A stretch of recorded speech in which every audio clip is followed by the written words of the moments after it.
The International Air Transport Association has warned the coronavirus crisis will result in semi-permanent damage to the airline industry and may subdue passenger revenues until 2024.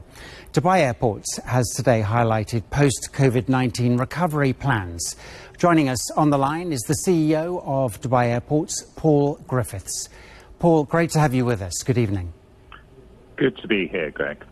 Let me start by asking you, Paul, what impact is the coronavirus currently having on your business at Dubai International Airport? Well, clearly in the short term, it's a devastating impact because we've gone from a normal day earlier in the year of about 1,100 flights a day. And then in the last week of March, we were lucky to get something like 17 flights a day. So it's been very devastating, but we've responded very strongly with reductions in budget. Now we're in the preparation phase, hopefully looking forward to a return to travel in the short term. Clearly, that's not going to look like it was before, but we're still optimistic for the longer term. So what measures have you put in place to safeguard passengers and staff? And more importantly, how sustainable are they?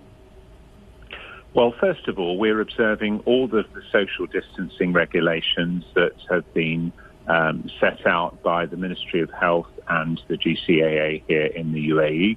So within the terminals, we have put in barriers to keep passengers at a safe distance. We put stickers on the floor to make sure those are observed.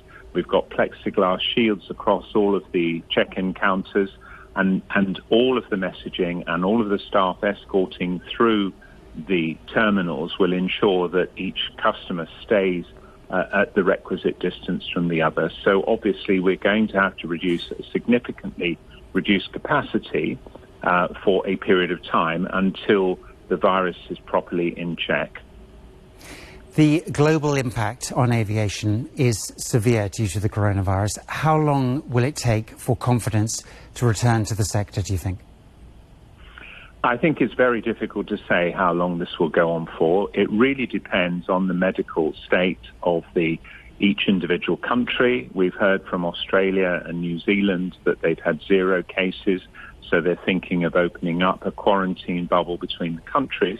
I think what's likely to happen around the world, we will get some bilateral arrangements where countries that have successfully got the virus into recession will seek agreements with other countries to restart traffic between them. How that shapes up and how long it will take, really we have no idea at that point in time. But what we're really looking for in the longer term is a proper vaccine or a treatment or a digital way of controlling the spread of the virus. Only then will air travel be able to get back to its former volumes that we enjoyed before.